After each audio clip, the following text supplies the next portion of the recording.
ဟောသန်စီကျောင်းတော်ကြီးနှစ်150ပြည့်အထုံးမှအဖြစ်စီရောရန်ကိုတင်ဆက်ပြီးဆရာတော်ရှင်လူမြတ်တို့ကို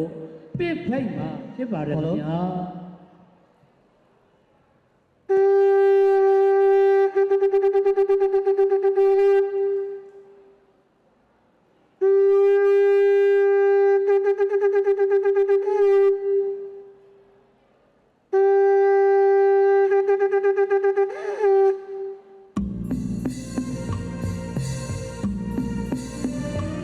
အောင်စီရင်လို့ဆရာတော်များကြီးဟာပြင်းကြီးလာတော့ကြောင့်သာရဏအလိုက်ကောင်းကောင်းများတယ်ကွာသီတော်ရွရွနေလာမရတို့ပြင်းစေ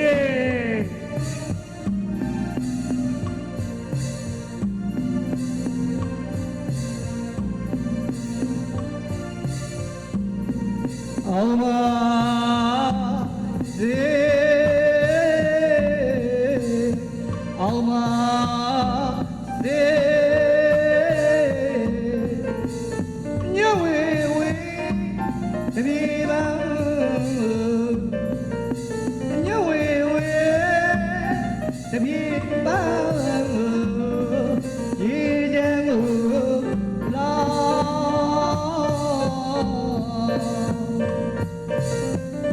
ကဘာတာသူရေမေလို့ပါရှင်မယဝင်းမာတဲ့ရွှေဘုံတော်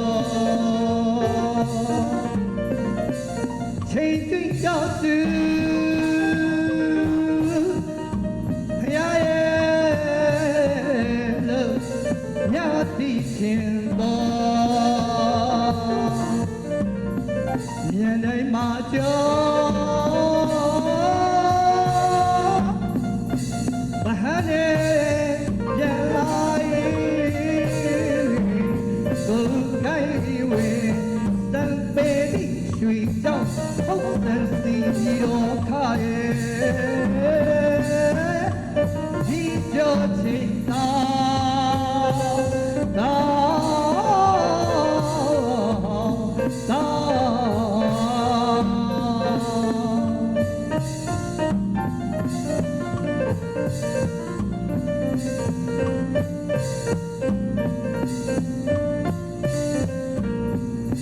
We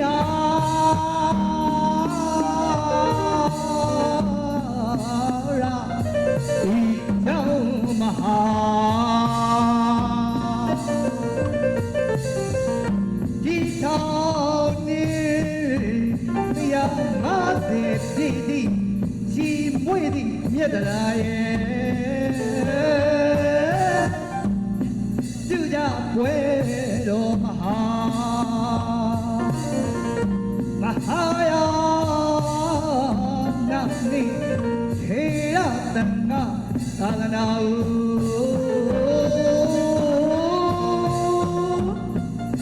Sodara Shwenyu Namo Isuru Sujatana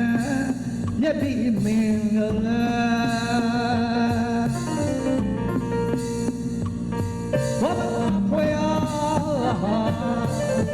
Usawali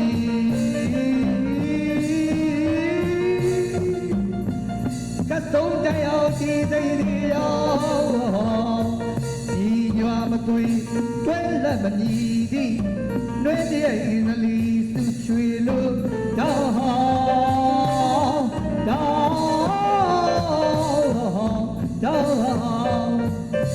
Hello, she do me. She do me. She do me. We do quite a lot. She do me. She do me. Me la. She da quite a lot. We do quite a lot. Me aussi.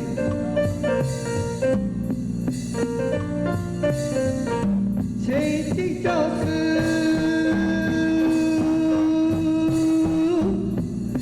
Me da kali. Ya yan be.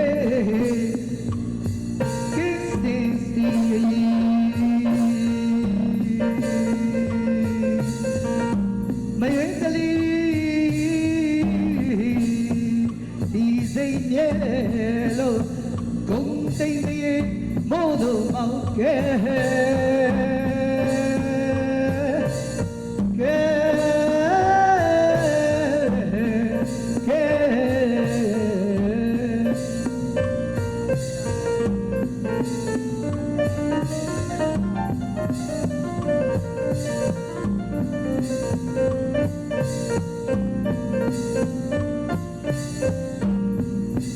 မင်္ဂလာ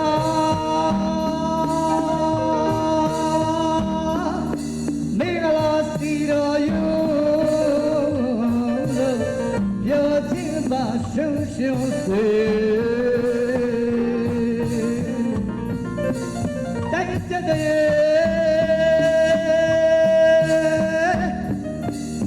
အောင်ရတဲ့တရားမောတဲ့ဒီနေ့မှာစီတော်တိပနာဆောင်လေးစက်ပွင့်မောင်ကကလောင်သွေးတဲ့တို့ဒီပေါင်းဘုရားဝင်းကြီးရွှေပြည်ဘုရားဝင်းကြီးရွှေပြည်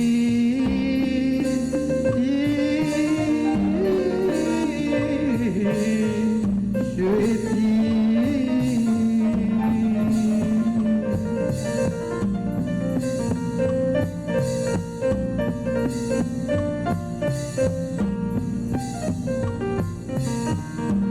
သန္တာတော်ဒီ2568ခုနှစ်မြန်မာတက္ကရာ1386ခုနှစ်ကောသာတက္ကရာခရစ်နှစ်2025ခုနှစ်နေ့ရက်နေ့3လပိုင်းမှာယနေ့ယခုစီရင်ကျင်းပအပ်ပါသောခိတ်ဟုတ်150ပြည့်ပွဲကြီးမှာခင်ကျွန်တော်တို့ဗုဒ္ဓဘာသာဓမ္မလူမျိုးများရဲ့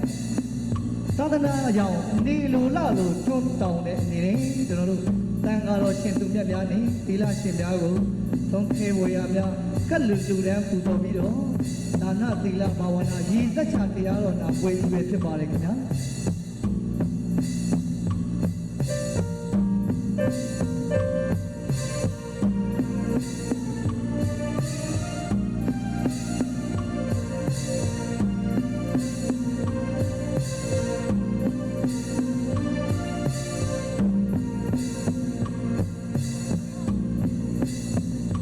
ရှိဦးလာမယ်သားတို့စီတော်ရှိဦးလာမယ်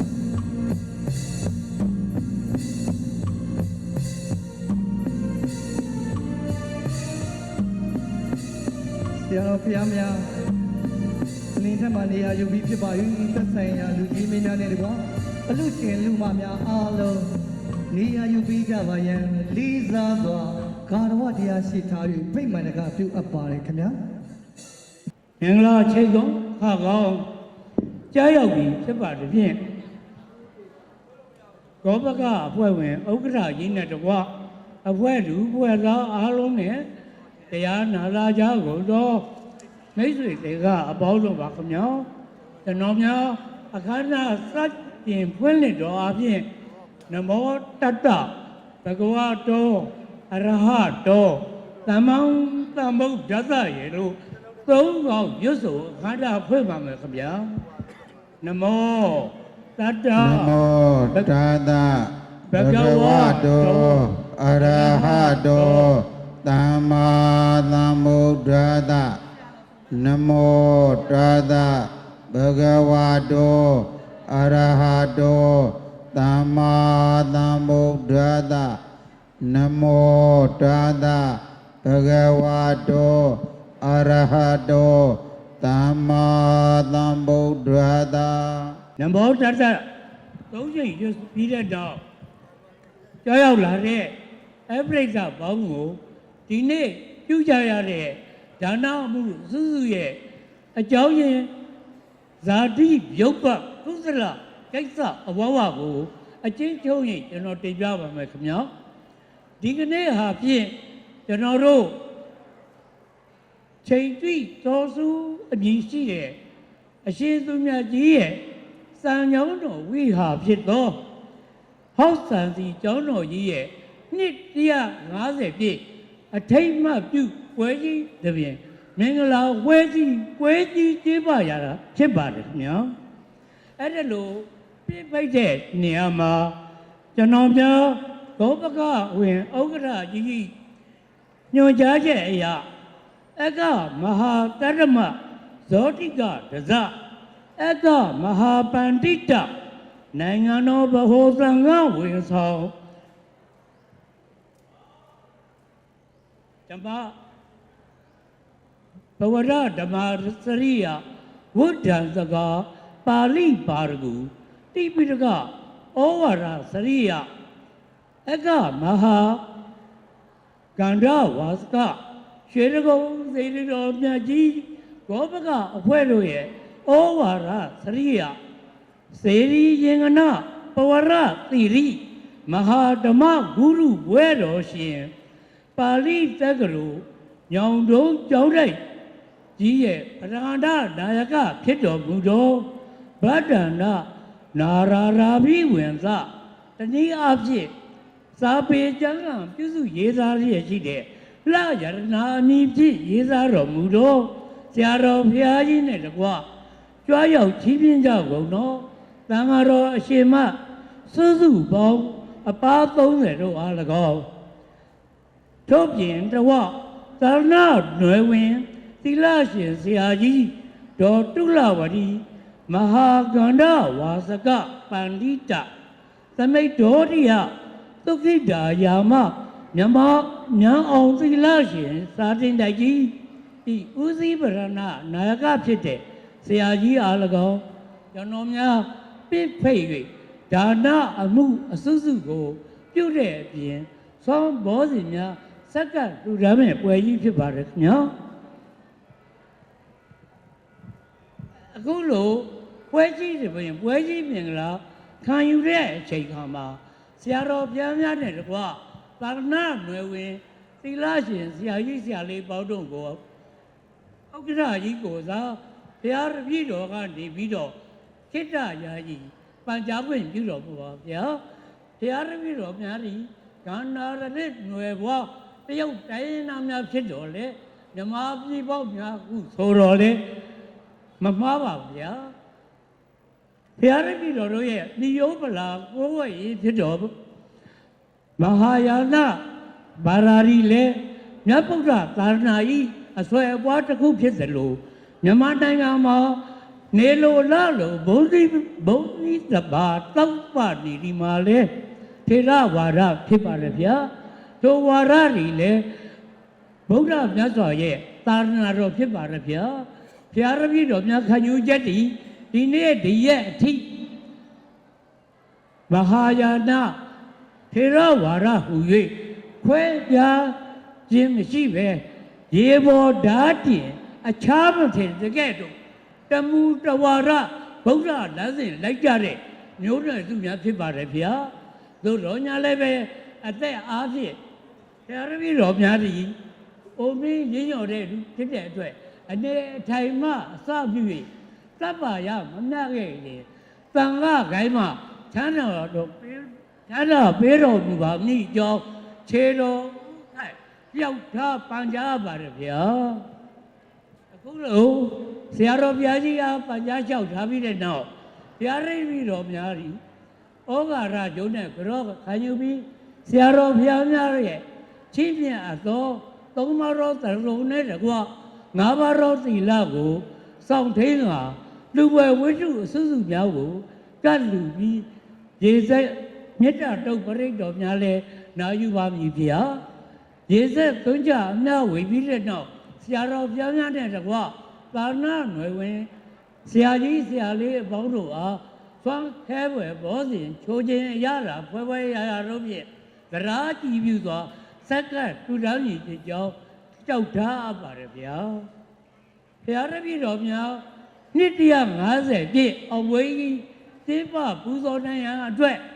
အလူဒါနမြောက်ရန်အတွက်ကြောက်ရောက်ချီးမြှင့်ကြကုန်သောစတော်ဘုရားများတဲ့တကွာသာရဏနွယ်ဝင်ဆရာကြီးဆရာလေးပေါင်းတို့ကိုလည်းဘုရားရိပ်တော်ဘုရားသည်သီလကုံသမာဓိကုံကအစပြု၍အလုံးစုံကြီးညိုသရာပွားများဥခိုက်၍လူရန်အပ်ပါသည်ဗျာတို့ပြင်တော့ဤကြုံတော့ကြုံနဲ့150တော့နှစ်ကိုပြည့်မြောက်အောင်စောင့်ထိန်နိုင်ခဲ့တော့ဘုရားတပည့်တော်များ ဟုတ်ဆန်စီကျောင်းတော်ကြီးနဲ့ခိတ်ဟုတ်ဘုရားကျောင်းစေဝရန်ရှိဂောဘကအခွက်လူအခွက်သားအားလုံးက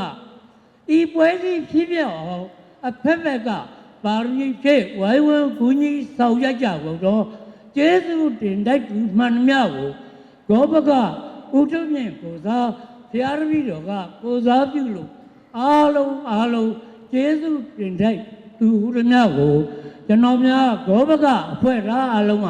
တညီတညွတ်တဲ့လိုက်လဲစွာကျေးဇူးတင်ရှိပါကြောင်းပါခင်ဗျာအခုအစီအစဉ်ရဩဃာရဂရာကျိုးနဲ့ပူဇော်ပါပြီဗျာရှိခိုးပါပြီဗျာဩဃာပဩဃာပဩဃာပကာယကံဝစီကံမန္တောကံသဗ္ဗဒောသခတ်သိမ်းသောအပြစ်တို့ကိုပျောက်ပါစေခြင်းအကျိုးငါပထမဒုတိယတတိယတစ်ကြိမ်နှစ်ကြိမ်သုံးကြိမ်မြောက်အောင်ဘုရားယရနာတရားယရနာသံဃာယရနာယရနာမြတ်သုံးပါးတို့နဲ့တို့ကိုရှိခိုးဘူးသော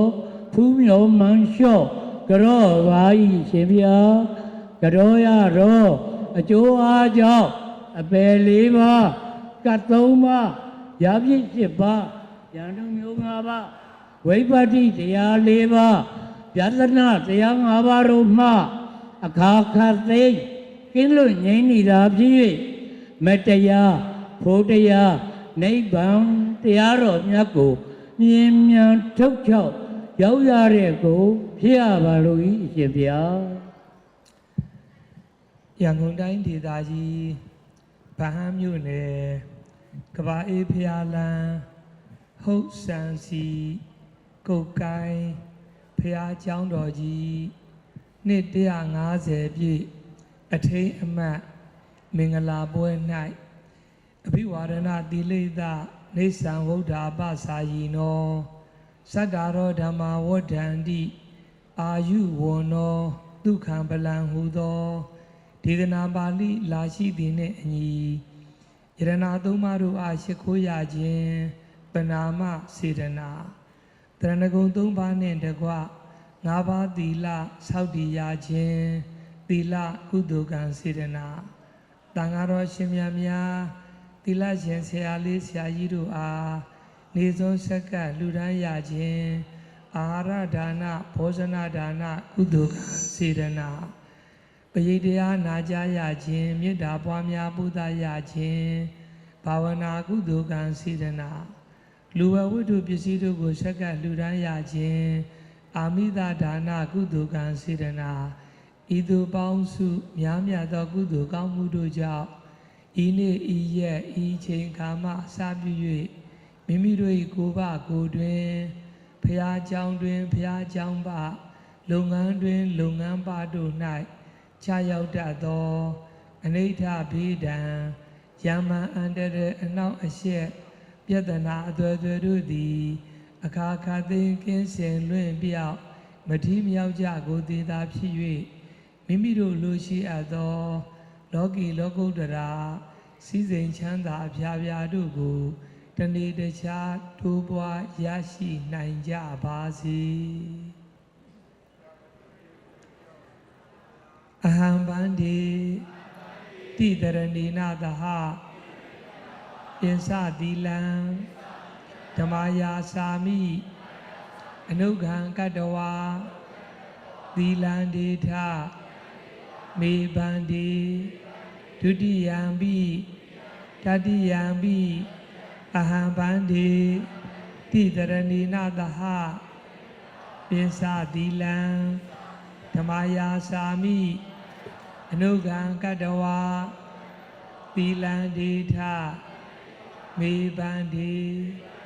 ယမဟံဝရာမိတံဝရေထနမောတတ္တဗဂဝတောအရဟတောသမ္မာသမ္ဗုဒ္ဓတ္တ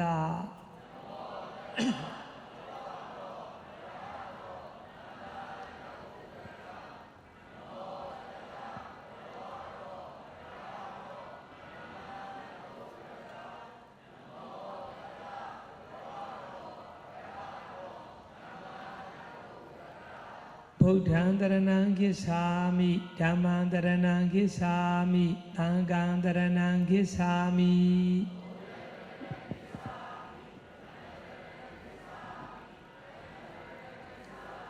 ဒုတိယံပိဗုဒ္ဓံတရဏံဂစ္ဆာမိဒုတိယံပိဓမ္မံတရဏံဂစ္ဆာမိဒုတိယံပိသံဃံတရဏံဂစ္ဆာမိ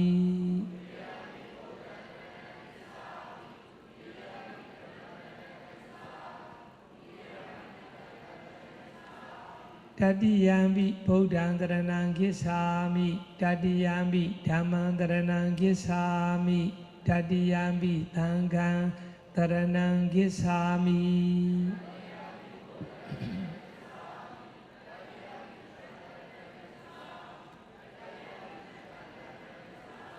တရဏဂမနံပရိဘုံနံ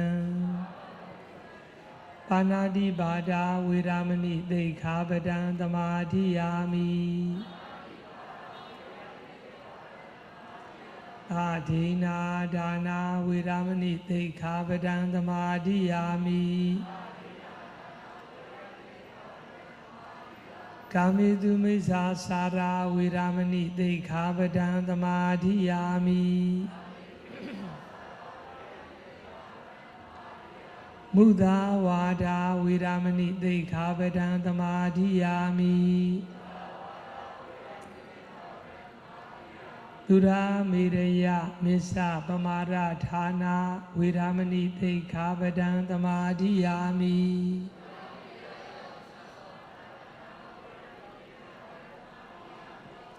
ကဲမေတ္တာပွားများပို့သကြရအောင်အလုံးမဲ့လိုက်ဆိုကြရအောင်အရက်၄မျက်နှာအရက်၈မျက်နှာအရက်၁၀မျက်နှာတို့၌နေကြကုန်သောအနန္တစัจ java လာအနန္တတတ္တဝါတို့ကဘာသူကဘာသားမြန်မာနိုင်ငံသူမြန်မာနိုင်ငံသားတို့သည်ဘေးရန်ခတ်သိမ်းငြိမ်းကြပါစေဒေါသခတ်သိမ်းငြိမ်းကြပါစေဆင်းရဲခတ်သိမ်းငြိမ်းကြပါစေနှလုံးစိတ်ဝမ်းအေးချမ်းကြပါစေဘုဒ္ဓောတတ္ထာနံဧခောဝိရာခောဓမ္မာနံဧခောသံဃောကနာနံဧခောဖရာတရားဣတိနသစ္စေနသူဝတိဟောတုဖရာတရားသံဃာအားဖြင့်သုံးပါးယရဏအမြတ်သာဟုမှန်စွာပြောကြားဤစကားကြောင့်အများသိမ့်ကျိုးအာလုံးတ attva ဘေးရန်กว่าကိုယ်စိတ်နှဖျားကျမ်းမာချမ်းသာကြပါစေမြတ်စွာဘုရားအစိမ့်တေယဂုဏပြေဝပေမြတ်စွာဓမ္မအစိမ့်တေယဂုဏပြေဝပေမြတ်စွာသံဃာအစိမ့်တေယဂုဏပြေဝပေအစိမ့်တေယမြတ်ဗုဒ္ဓနှင့်ဓမ္မသံဃာဤသုံးဖြာအားကြည်ညိုပွားယာညာအစိမ့်တေရူပဝါစာ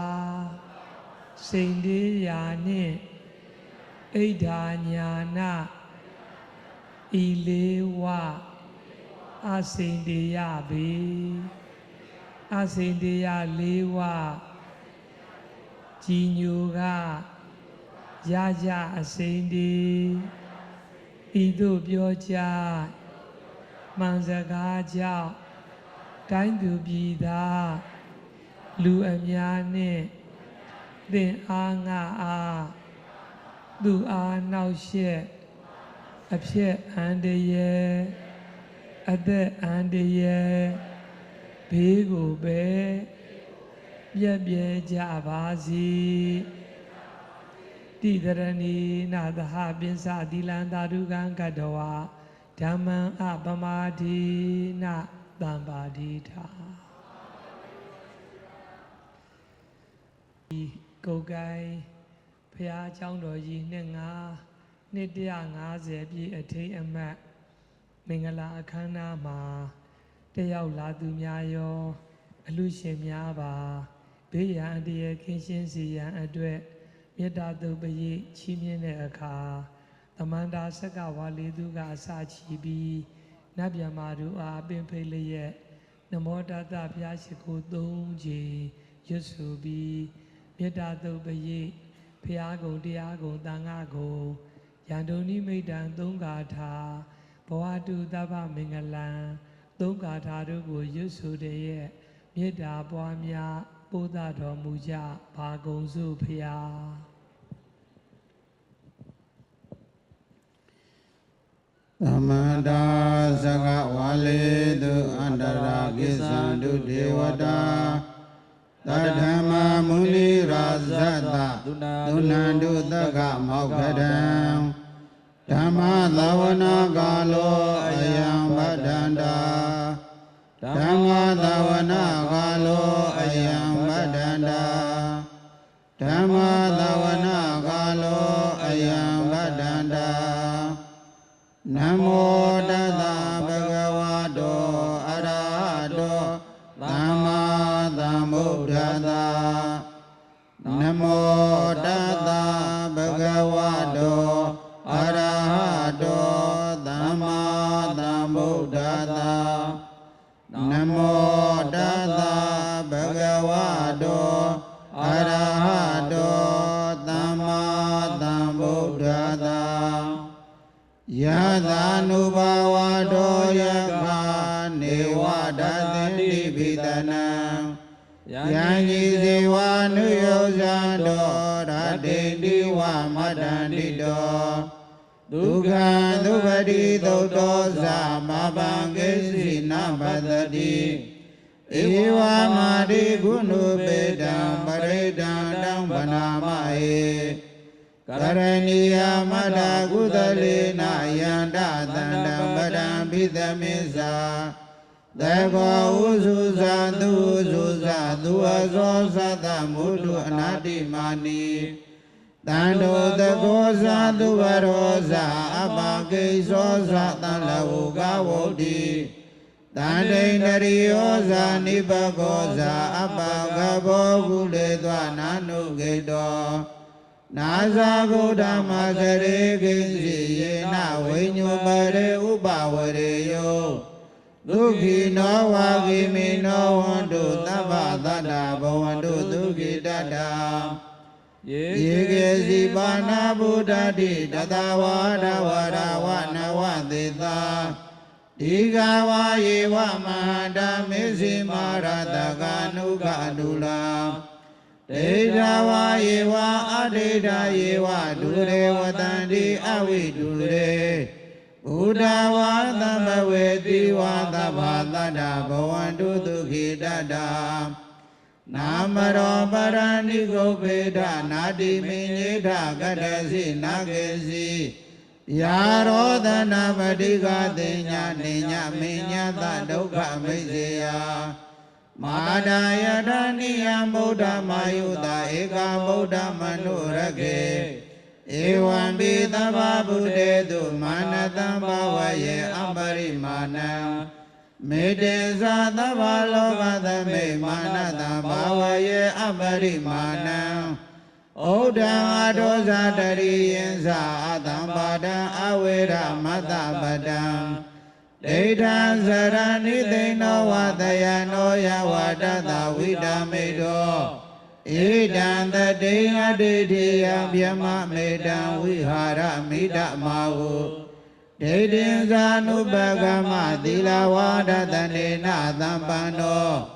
ကာမေတုဝိတယကေဒါနာဟိဇာဒုက္ခပတေယပုဏ္ဏရေတိဧ ဣတိပိသောဘဂဝံအရဟံသမ္မာသမ္ဗုဒ္ဓောဝိဇ္ဇာစရဏသမ္ပန္နောသူကတောလောကဝိတုအနုတ္တရောမုရိဒဓမ္မတာရတိတထာဒေဝမနုဿာနံဗုဒ္ဓောဘဂဝါသွေခါတောဘဂဝတာဓမ္မောတန်ဒိဋ္ဌိကောအဂါလိကောဧပန္တိကောပနေဟိကောပိဇာတံဝေရိတဘောဝိညူဟိ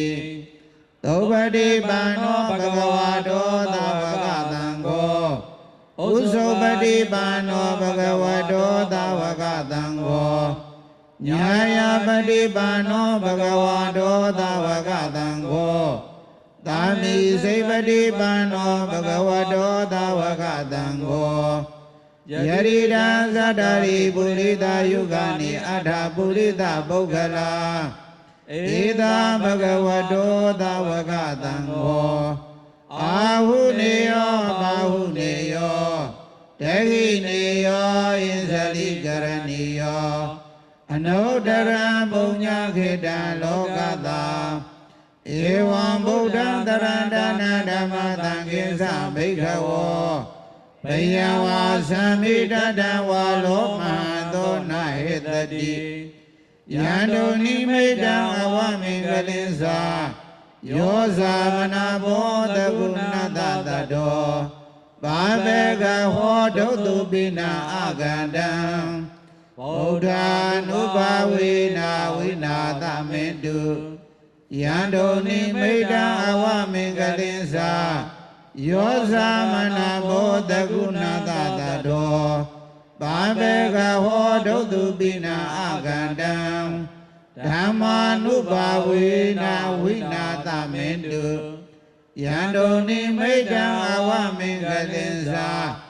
ယောဇာမနာဘောတကုဏတတတောဘာဘေကဟောဒုတုပိနာအကန္တံသံဃာနုဘာဝေနာဝိနာသမင်တုဘဝတုသဗ္ဗမေဟလံရက္ခန္တုသဗ္ဗဒေဝတာသဗ္ဗဗုဒ္ဓ ानु ဘာဝေနတရာဒုက္ခိဘဝန္တုတေဘဝတုသဗ္ဗမေဟလံရက္ခန္တုသဗ္ဗဒေဝတာသဗ္ဗဓမ္မာ ानु ဘာဝေနတရာဒုက္ခိဘဝန္တုတေဘဝတုသဗ္ဗမေဟလံရက္ခန္တုသဗ္ဗဒေဝတာ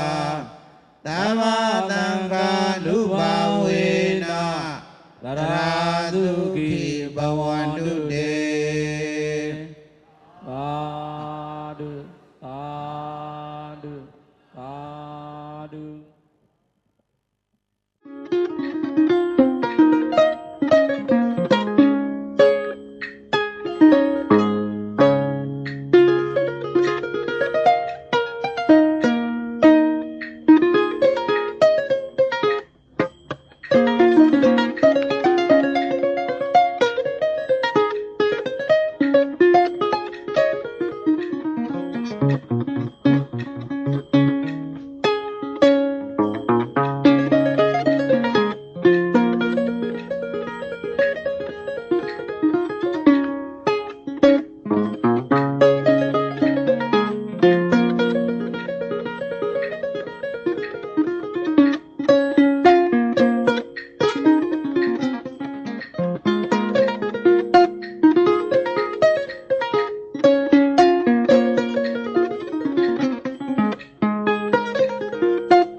ကဲရေစက်ချရအောင်ရေစက်ခွက်လေးတွေလည်းအစင်တဲ့ရှိနေပြီပေါ့လေ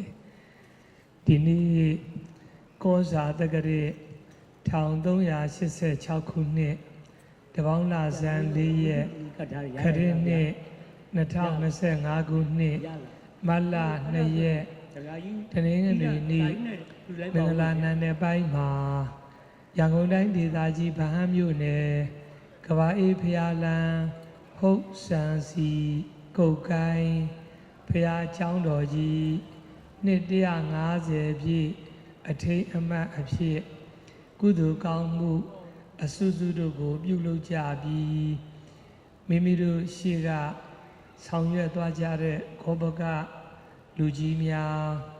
ဘုံကျောင်းလူကြီးများကိုလွန်သွားပြီးဖြစ်တဲ့ခောဘကလူကြီးများဘုံကျောင်းလူကြီးများလက်ရှိဆောင်ရွက်ဆဲခောဘကလူကြီးများဘုံကျောင်းလူကြီးများအလှရှင်များအားလုံးအမြပေးဝေမှာဖြစ်ပါတယ်စောစောပိုင်းကအခမ်းအနားမှုတကာကြီးဦးစံပွင့်ပြောတဲ့အတိုင်းနှစ်150ပြည့်အခမ်းအနားကြီးကြုံဖို့ဆုံဖို့ဆိုတာအလွန်ပဲခဲရင်လာပါတယ်ပုဂ္ဂိုလ်တူတယောက်အနေနဲ့အသက်150ထိရှည်ဖို့ဆိုတာမဖြစ်နိုင်ပါဘူးအသက်150ထိရှည်တယ်ဆိုရင်တောင်မှဒီကုတ်ကိုင်းလန်းကဟုတ်ဆန်စီ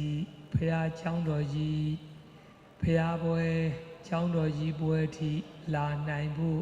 မဖြစ်နိုင်ပါဘူးဘုံဘုံတို့ပိဋကစာပေမှာတော့အသက်ရှည်တဲ့ပုဂ္ဂိုလ်တွေစရင်ထုတ်ပြတဲ့အခါကျောင်းအမဝိသာခာတို့ပောက္ခရတာတိပုံနာတို့ဘာဝရီပုံနာတို့ရှင်အာနန္ဒာတို့ကအသက်120ထိရှိကြပါတယ်အသက်120ထိပဲရှိတယ်ဆိုတော့ခုဒီကဟုတ်ဆန်စီကုတ်ကိုင်းဖျားချောင်းတော်ကြီးကသက်တမ်း150ဆိုတော့120ထိအသက်ရှိရင်တောင်မမီနိုင်ပါဘူးနောက်ယဟန္တာတစ်ပါးကအရှင်အနုရုဒ္ဓယဟန္တာမထေရအရှင်အနုရုဒ္ဓယဟန္တာမထေရကသက်တော်150ထိရှည်သွားပါတယ်အဲ့တော့ခုဟုတ်ဆန်စီကိုကိုင်းဖျားချောင်းတော်ကြီးနှစ်သက်တမ်း150ပြည့်ဟာမြတ်စွာဘုရားရှင်ရဲ့ညီတော်ဒိဗ္ဗစက္ခုအရာမှာဣတတဲ့ရတဲ့အရှင်အနုရုဒ္ဓယဟန္တာမထေရရဲ့အသက်အတိုင်း150လို့မှတ်လိုက်မယ်ဆိုရင်လွယ်ကူသွားမှာပါပဲအဲ့တော့နှစ်100ပြည့်တောင်မှကြုံဖို့မလွယ်ပါဘူးနှစ်150ကြုံဖို့ဆိုတာပိုပြီးတော့ခဲရင်လှပါတယ်ဘုံဘုံတို့ညောင်တုံးကျောင်းတိုက်တောင်မှသက်တမ်းအနေနဲ့88နှစ်ပဲရှိပါသေးတယ်ခုဒီကဟုတ်ဆန်စီကိုကောင်းဖျားကျောင်းတော်ကြီးကဘုံဘုံတို့ပါဠိတက္ကသိုလ်ညောင်တုံးကျောင်းတိုက်သက်တမ်းနဲ့တောင်မှပိုပြီးတော့ရှည်နေတယ်တွေ့ရတယ်သက်တမ်းရှည်ုံနဲ့မကအရင်နှစ်တည်ထဲလည်းပဲပိုပြီးတော့ကြီးပွားတိုးတက်အောင်မြင်လာတာတွေ့ရပါတယ်များသောအားဖြင့်လောကသဘာဝအရာအဖွဲ့အစည်းတို့ကျောင်းတိုက်တို့ဆိုတာကနှစ်100ဆိုရင်ကွဲကြတယ်ပြိုလဲကြတယ်နှစ်150ဆိုရင်တော့ကွဲယုံနဲ့မကပြိုလဲယုံနဲ့မကအဲ့ဒါပျောက်ကွယ်တဲ့လောက်တောင်ဖြစ်သွားပါတယ်ဒါလောကရဲ့သဘာဝသင်္ခါရသဘာဝပါပဲခုဟုတ်ဆန်စီကုတ်ကိုင်းဖျားချောင်းတော်ကြီးကတော့နှစ်100ပြည့်လဲအဲ့ဒါညီညီညွတ်ညွတ်နဲ့ပဲခုနှစ်150တိုင်အောင်လည်းပဲညီညီညွတ်ညွတ်နဲ့ကျောင်းတော်ကြီးအထိမ်းအမှတ်ပွဲဆောင်ရွက်လာနိုင်တဲ့အတွက်အလွန်ကိုပဲဝမ်းသာရပါတယ်ဂုဏ်ယူရပါတယ်ဒီကျောင်းတော်ကြီးခောပကတွေဘုံကျောင်းတကာကြီးတွေရဲ့သားတွေသမီးတွေအလူရှင်တွေကိုလည်းပဲလက်ဆင့်ကမ်းပြီးတော့ပေးကြရမှာပါပဲဒ ဒါမှမျိုးဆက်သစ်တွေလက်ထဲရောက်သွားပြီးတဲ့နောက်နှစ်150မကနှစ်200 250မကရာထောင်ချီပြီးတော့တည်တံ့သွားမှာပါပဲအဲ့ဒီလိုရာထောင်ချီပြီးတည်တံ့ဖို့ဆိုတာကဟုတ်ဆန်စီကိုကိုင်းဖျားချောင်းတော်ကြီးရဲ့ကောပကလူကြီးတွေဘုံချောင်းလူကြီးတွေကမျိုးဆက်သစ်တွေကိုတွဲပြီးတော့ခေါ်လာရမှာပါပဲအဲ့ဒီလိုမျိုးဆက်သစ်တွေတွဲပြီးခေါ်လာမယ်ဆိုရင်ဟုတ်ဆန်စီကိုကိုင်းဖျားချောင်းတော်ကြီးဟာနှစ်ရာတွေမကထောင်နဲ့ချီပြီးတော့တည်တံ့ခိုင်မြဲသွားမှာပါပဲဒါကဘာကိုကြည့်ပြီးသိနိုင်လဲဆိုတော့လွန်ခဲ့တဲ့6နှစ်လောက်ကဘုံဘုံတို့တရုတ်မြန်မာချစ်ကြည်ရေးအဖွဲ့အတွင်းရေးမှူးတကာကြီးတဦးပင်လို့တရုတ်နိုင်ငံပြည်မကြီးကိုရောက်သွားတယ်။ပီကင်းမြို့အပါအဝင်ရှေးဟောင်းထင်ရှားတဲ့မြို့တွေအကုန်လုံးရောက်ခဲ့တယ်။ရောက်တဲ့အခါတရုတ်မြန်မာချစ်ကြည်ရေးအဖွဲ့ပါလာတယ်ဆိုတော့ပြည်မကြီးဘက်ကဘုံကျောင်းအဖွဲ့တွေချစ်ကြည်ရေးအဖွဲ့တွေကလည်းပဲဖျားเจ้าတွေရှေးဟောင်းဌာနတွေတော်တော်ကိုစုံစုံလင်းလင်းလိုက်ပါပြီးတော့ပို့ဆောင်ပေးပါတယ်အဲ့ဒီခါမှာအဲ့ဒီဘုံเจ้าတွေလည်းလေ့လာရဘုံเจ้าဘုန်းကြီးတွေနဲ့လည်းတွေ့ဆုံပြီးစကားပြောဖြစ်အထူးသဖြင့်တော့ယူနစကိုဆုရထားတဲ့လုံမိန်တောင်ကိုရောက်သွားတယ်လုံမိန်တောင်ဆိုတာကတကယ်သဘာဝပဂတိကြောက်တောင်ကြီးကိုပဲဖျားရုပ်ပွားဆင်းတုတွေလောကပါဠနမင်းကြီး၄ပါးဓတ္တရထနမင်းဝိရုလကနမင်းဝိရုပခနမင်းဝတ္တဝနမင်းအဲ့ဒီလိုဖျားဆင်းတုရုပ်ပွားတော်ကြီးတွေလောကပါဠနမင်းကြီးတွေရဲ့ရုပ်တုတွေကိုကြောက်တောင်မှာထွင်းပြီးတော့ကြောက်သားနဲ့အဲ့ဒါထွင်းထူပြီးတော့ပူဇော်ထားတာတွေတွေ့ရတယ်။နောက်ခုနကပြောတဲ့အတိုင်းရှေးဟောင်းမြို့တွေကတရုတ်ဘုံကျောင်းတွေရောက်ပြန်တော့လေရိုးရာရှေးဟောင်းဆိုင်ရာပုဂ္ဂိုလ်တွေလောကပါဠနာမည်ရုပ်တုတွေတွေ့ရတယ်။အဲ့ဒီလိုတွေ့လဲရတော့ဘာသိလဲရတယ်လဲဆိုတော့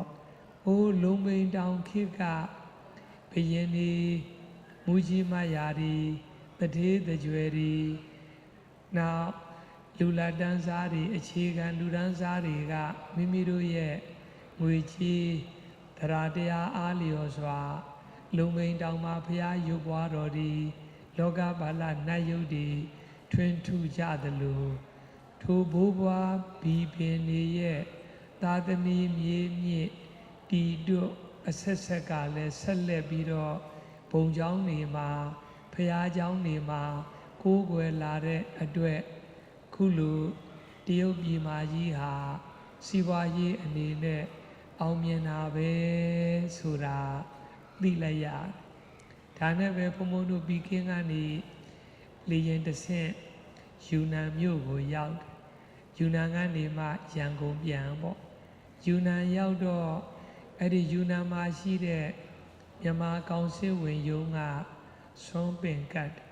နေဆုံးပေါ့လေဆုံးပင်ကတ်တော့ခုပြောတဲ့ဟာဒီပြန်ပြီးတော့ပြောပြလိုက်တယ်ပြောပြလိုက်တော့ဆွေတော်ဘုရားဘူးပါလာတဲ့ရန်ကုန်တိုင်းသံဃာနာယကအကျိုးတော်ဆောင်ဆရာတော်ကဘာပြောလဲဆိုတော့အဲ့ဒီယူနန်ကောင်စစ်ဝင်ရုံးအိမ်ဆုံးဖုံးပေးပြီးတော့လေရင်ကွင်းပြန်လာတဲ့အခါအရှင်ဘုရားကောင်စစ်ဝင်ရုံးအိမ်တို့ကဟောလိုက်တဲ့အတိုင်းပဲဘိုးဘေးဘီပင်တွေကပြုလာတဲ့ကုသိုလ်ကောင်းမှုတွေကိုသာသမီမြေမြင့်တီတွတ်တွေကပေါက်ဖော်တွေကဆက်လက်ပြီးတော့အမွေခံထိမ့်သိမ်းလိုက်တဲ့အတွက်တရုတ်ပြည်မကြီးဟာခုချိန်စီးပွားရေးအနေနဲ့အလွန်ကိုအောင်မြင်နေတာပဲလို့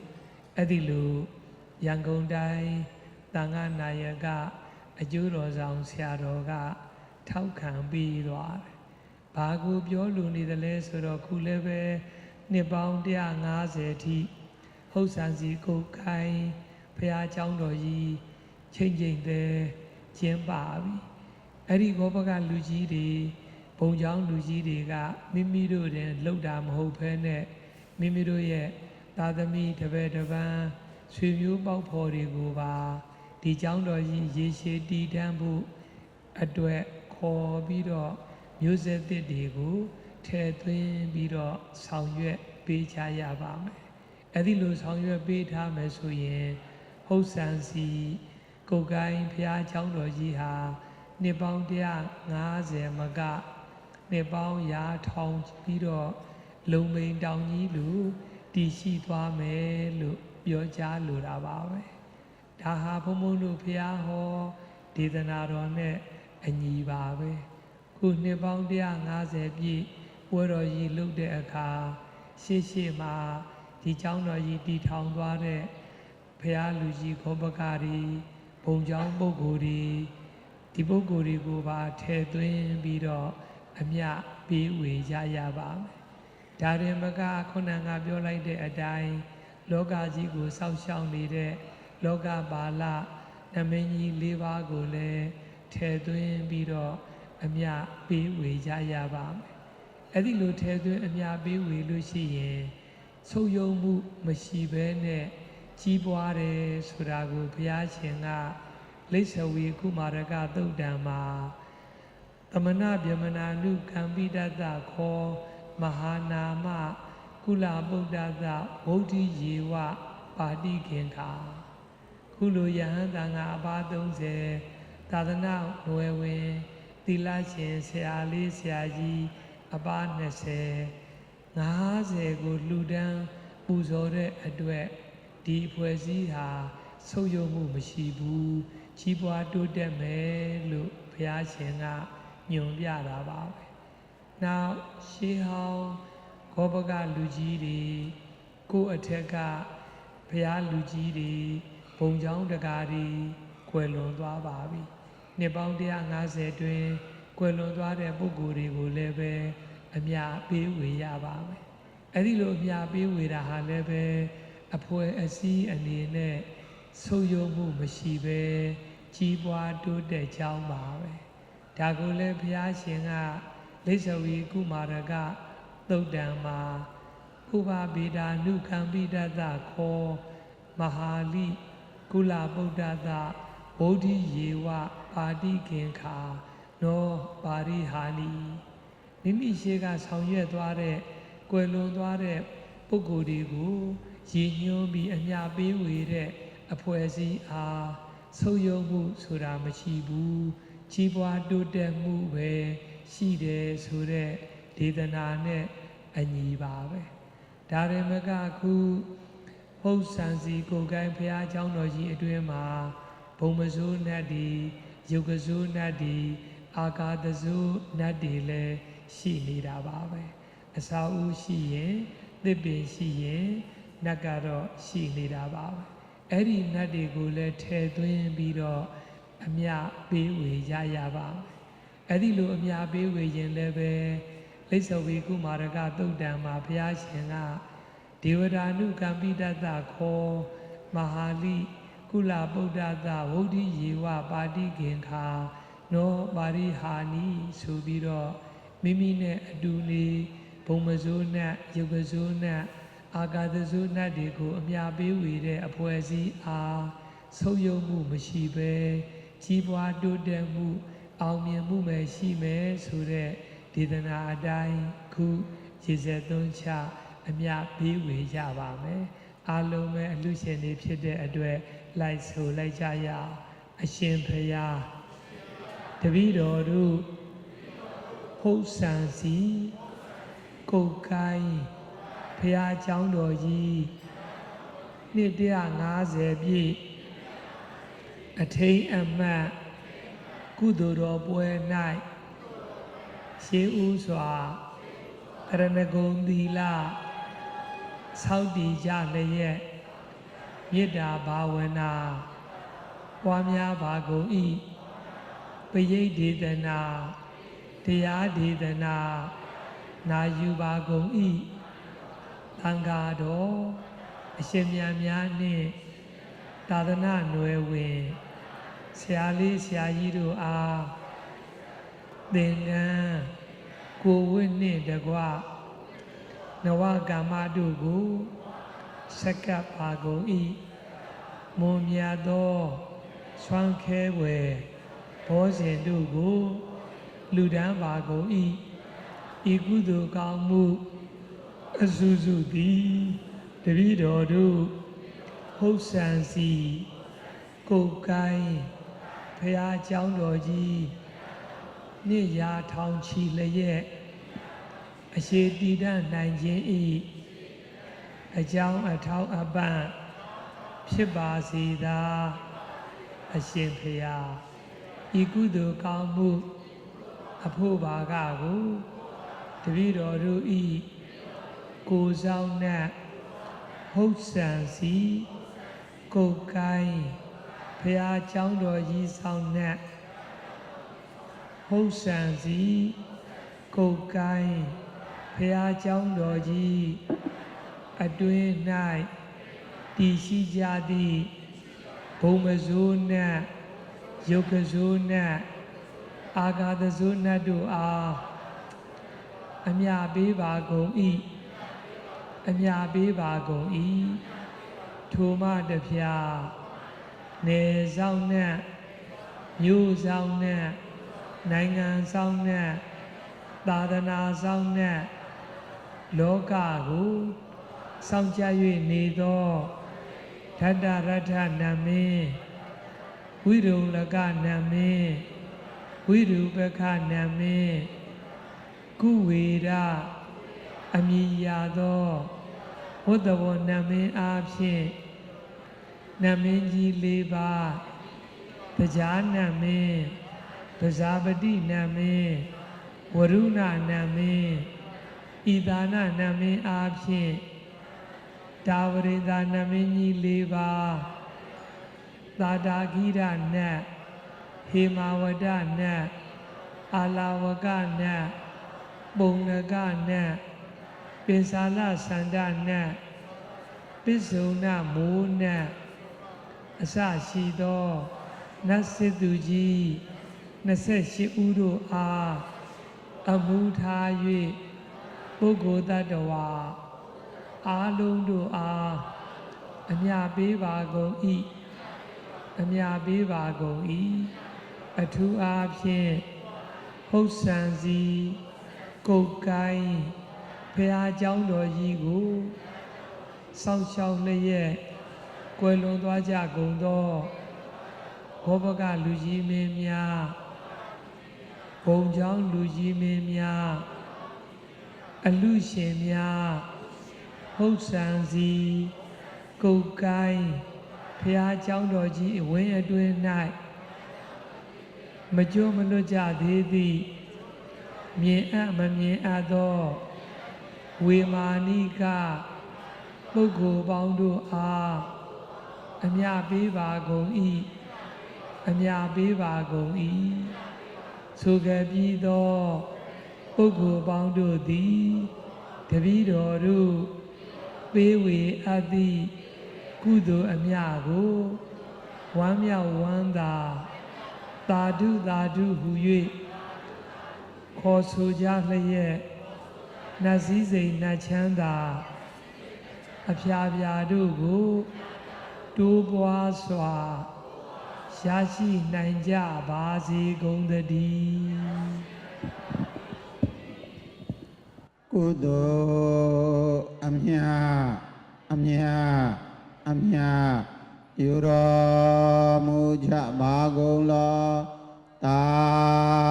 ဓုသာဓုသာဓုကုသိုလ်အမြအမြအမြယူတော်မူကြပါကုန်လောသာဓုသာဓုသာဓုကုသိုလ်အမြအမြအမြ ယူတော်မူကြပါကုန်လောသာဓုသာဓုသာဓု မှန်လားပါဗျာအခုဘုရားရည်တော်များမိမိတို့ရဲ့အလူဒါနကိုဝမ်းမြောက်ကြည်သာရှင်လန်းစွာဖြင့်ရေဆက်သွန်းကြအမျှပေးဝေပြီးဖြစ်တဲ့အတွက်ဆရာတော်ဘုရားများအားဆုံးကရနာကြံတော့ပါတယ်ဗျာဆုံးကိုဘောစေကတ်တိတ်ကြိုက်မှာမကြိုက်မီအချိန်ကြိုက်ဒုနမှာသိရန်သိတုဂါရတော်ဖြင့်လုံးငိမ်ရွတ်ဆို၍အလူပွဲအခမ်းအနားကိုရုပ်သိမ်းခွင့်ပြုတော်မူပါဗျာ ဗုဒ္ဓသာသနံစိရံဒိဋ္ဌတုဗုဒ္ဓသာသနံစိရံဒိဋ္ဌတုဗုဒ္ဓသာသနံစိရံဒိဋ္ဌတုသာဓုသာဓုသာဓု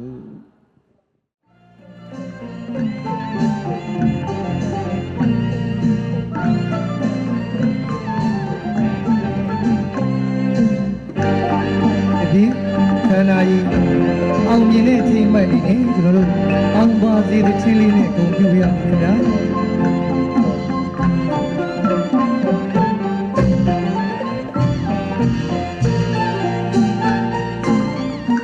အောင်ပါစေစီရတုနဲ့ချွေတပီလူခဝေ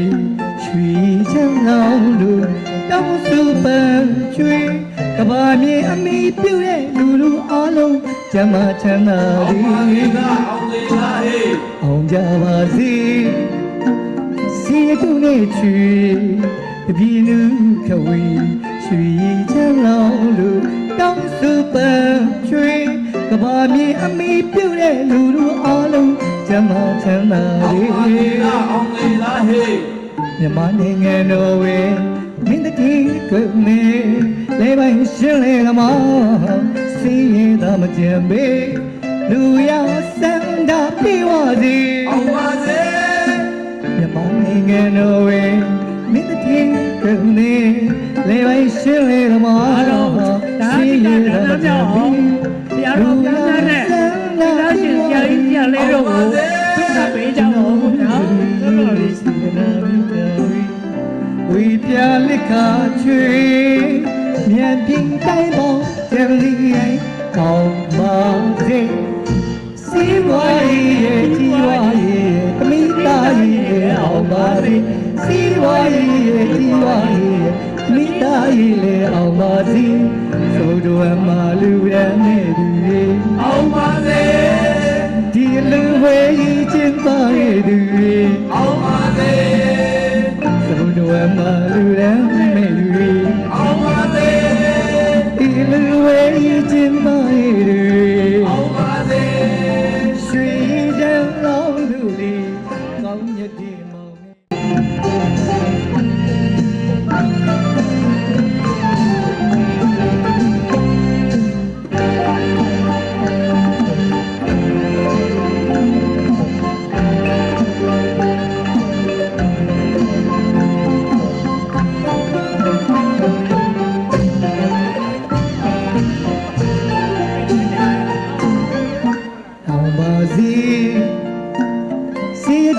ချွေဝီယူခဝေချွေ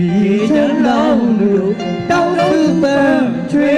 ကဘာတော်မီပြုတဲ့လူလူအားလုံးချမ်းသာချမ်းသာသည်အောင်ကြပါစေမေတ္တာနဲ့ချွေတပီလူခဝေချွေချမ်းလောင်းလို့တောင်းစုပန်းချွေကဘာမီအမိပြုတဲ့လူလူအားလုံးဓမ္မချမ်းသာစီအောင်ပါလေလားအောင်လေလားဟေးမြန်မာနိုင်ငံတော်ဝေမင်းတည်းကနေလေပိုင်းရှင်းလေလမစီရင်လာမကြံမေလူရဆန္ဒပြေဝစီအောင်ပါစေမြန်မာနိုင်ငံတော်ဝေမင်းတည်းကနေလေပိုင်းရှင်းလေလမစီရင်လာမကြံမေလူရစန္ဒပြေဝစီအောင်ပါစေကျွန်တော်ရဲ့စီ သနာမြတ်တာရီဝိပြလက်ခချွေမြတ်တိတဲပေါ်ကျလေးတိုင်းအောင်ပါလေစီဝါရဲ့ဒီဝါရဲ့မိသားရဲ့လေအောင်ပါလေစီဝါရဲ့ဒီဝါရဲ့မိသားရဲ့လေအောင်ပါလေလူတွေမာလူရဲ့မဲလူရဲ့အောင်ပါလေဒီလူရဲ့ကျင်ပါရဲ့လူရဲ့အောင်ပါလေလူတွေမာလူရဲ့မဲလူရဲ့အောင်ပါလေဒီလူရဲ့ကျင်ပါရဲ့လူရဲ့အောင်ပါလေစီရဲ့လောင်းလူရဲ့မောင်ရဲ့ဒီမောင်ရဲ့ဒီကံ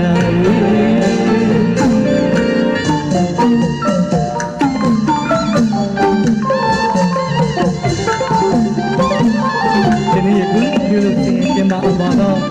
ဒီနိတိယငါလည်းဒီဝေဒီမှာတို့အောင်ပါလိမ့်မယ်တော့အခါလေးဒီအပေါင်းဆက်လို့ရနေပြီးတော့အခါလေးနဲ့ပြောပြပေးနေပါလေ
လူရမစန္ဒပြတော်ဒီအောင်ပါစေ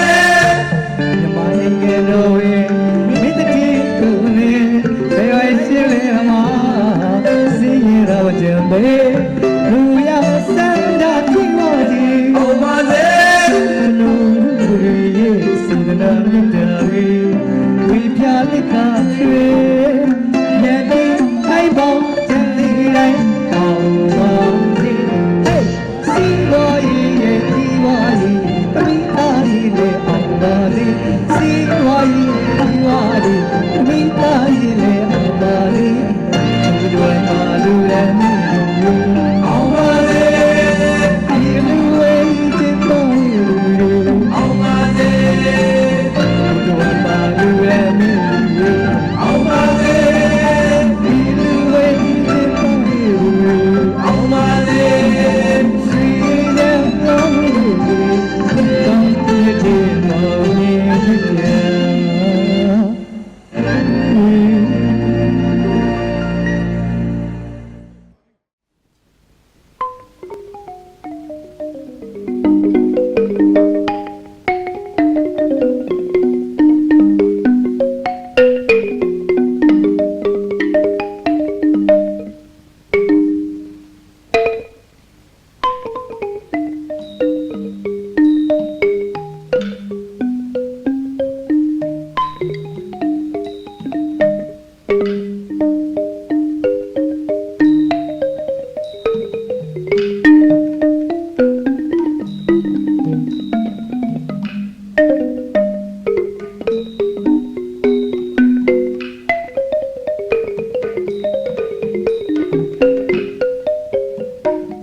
က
请大家肃静，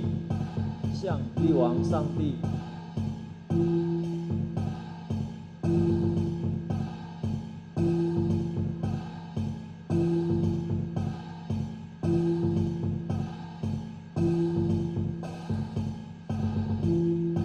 福山市建市150周年华诞庆典圆满完成，恭送玉皇上帝及诸天神明回銮仪式正式开始。有请幸福宫信托部中心代表李监事及众善男信女向玉皇上帝献香，拜，再拜，三拜。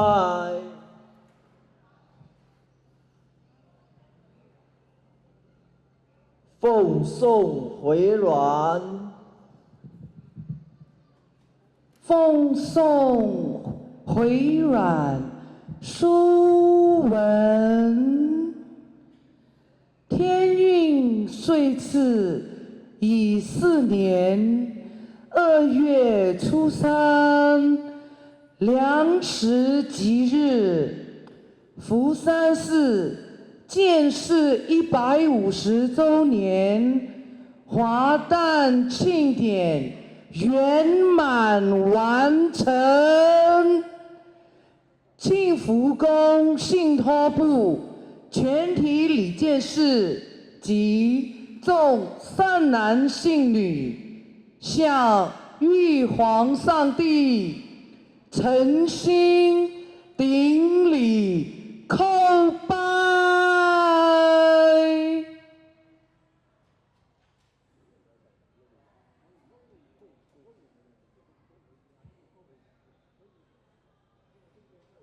请庆福宫信托部5位主祭人跪。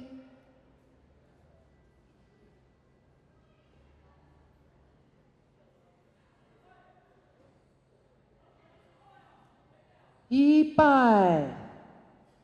再拜，三拜，跪，请起。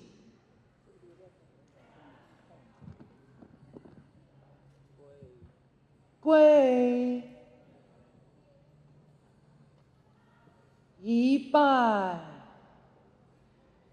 再拜，三拜，请起。跪，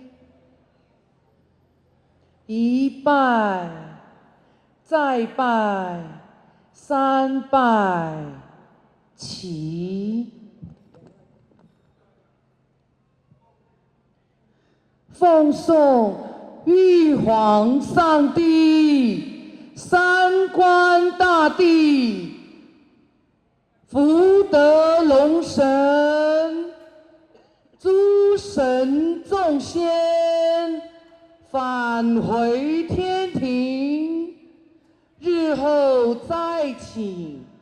福望随降临，祈求庇佑，风调雨顺，国泰民安，四时无灾，八节有庆，元辰光彩，命运亨通，福寿延长，身体健康，男添百福，女纳千祥，财丁两旺，福贵双全，百事亨通，大将吉祥。拜。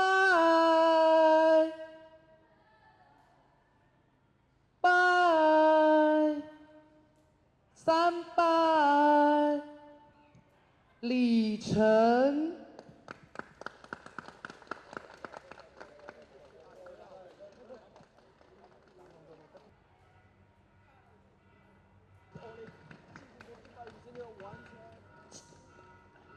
阳光福山市建市150周年华诞庆典圆满完成。